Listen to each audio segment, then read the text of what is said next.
sejahtera bagi kita semua. Pertama-tama saya ucapkan terima kasih kepada Tuhan Yang Maha Esa karena rahmat dan ridhonya saya bisa hadir pada hari ini dalam keadaan sehat walafiat.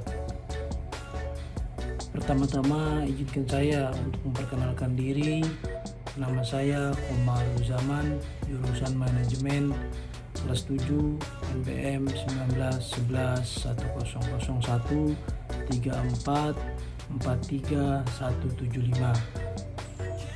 Yang terhormat kepada Pak Sonarto SE MSI selaku dosen manajemen atau dosen ekonomi internasional, izinkan saya untuk mempresentasikan tentang video ekonomi internasional. Pengertian ekonomi internasional: ruang lingkup tujuan dan manfaat ekonomi internasional. Kehidupan ekonomi nampaknya sudah tidak dapat dilepaskan dari unsur kehidupan sehari-hari. Kehidupan ekonomi sangat dekat dengan segala interaksi manusia karena memang kehidupan berekonomi sudah menjadi barang pasti, suatu kegiatan yang pastinya dilakukan oleh manusia. Kehidupan ekonomi dapat dilakukan di lingkungan terkecil, bahkan kehidupan ekonomi internasional yang tentunya memiliki lebih banyak ketentuan yang lebih rumit. Sebenarnya ketentuan yang ada pun merupakan sebuah kesepakatan orang-orang terdahulu yang pernah melakukan hal yang sama untuk kemudian dilanjutkan oleh generasi selanjutnya. Lalu karakteristik ekonomi internasional yaitu kondisi pasar yang terbuka atau yang dikenal sebagai liberasi pasar serta banyaknya arus transfer uang yang semakin hari semakin canggih dengan teknologi yang semakin berkembang. Terus munculnya perusahaan yang sifatnya multinasional, di mana perusahaan ini membawa dampak ketergantungan secara ekonomi.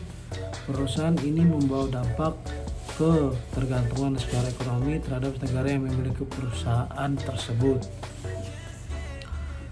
Muncul dan timbulnya segala persaingan yang semakin hari semakin ketat antara beberapa negara serta perusahaan dalam jalannya untuk meningkatkan mutu produk, kinerja perusahaan, efektifan dan efisiensi kerja. Ruang lingkup ekonomi internasional. Yang pertama, teori dan kebijaksanaan dalam perdagangan nasional.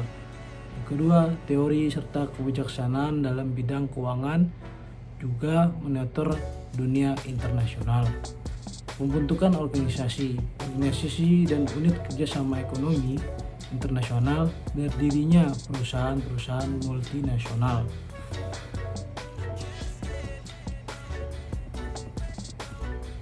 Lalu faktor penunjang ekonomi internasional. Ada beberapa poin yang memiliki faktor penunjang ekonomi internasional, yaitu memiliki keinginan dapat keuntungan yang tujuannya agar dapat meningkatkan pendapatan negara, memiliki kemampuan yang berbeda dalam bidang ilmu pengetahuan dan teknologi (IMTEK) untuk dapat mengelola sumber daya, memiliki kelebihan produk atau barang di dalam negeri sehingga melakukan ekonomi internasional merupakan hal yang tepat. Adanya perbedaan sumber daya alam, tenaga kerja, adat dan istiadat, iklim yang dimiliki suatu negara sehingga hasil atau jenis produk yang dihasilkan antara negara satu dengan negara yang lain mengalami perbedaan. Lalu terdapat era globalisasi di mana tiap suatu negara tidak mungkin bisa hidup dengan sendirinya tanpa bantuan dari negara-negara yang ada. Adanya kesamaan selera terhadap suatu barang atau jasa yang memang sedang model di zamannya. adanya keinginan untuk dapat membuka suatu peluang kerja sama serta hubungan-hubungan diplomatik yang dilakukan dengan masyarakat dari negara-negara lain. Lalu tujuan ekonomi internasional yaitu untuk bisa meningkatkan kemakmuran suatu negara yang lebih baik untuk seluruh lapisan masyarakat. Nah, tujuan tersebut dapat diraih apabila terdapat berbagai macam kegiatan ekonomi internasional seperti contoh ekspor impor, perasuransian, perkreditan, investasi, dan bidang lainnya. Lalu manfaat kegiatan ekonomi internasional ada 5 poin, yaitu meningkatkan pendapatan suatu negara, menjaga kestabilan harga barang dalam negara, memperluas ketersediaan lapangan pekerjaan negara, lalu memajukan teknologi dalam negara, mempercepat pengembangan nasional, dan muncul ahli-ahli bidang teknologi. Mungkin itu saja yang bisa saya sampaikan.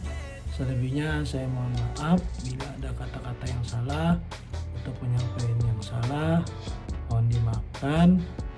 Wabillahi taufiq wal hidayah. Wassalamualaikum warahmatullahi wabarakatuh. Terima kasih.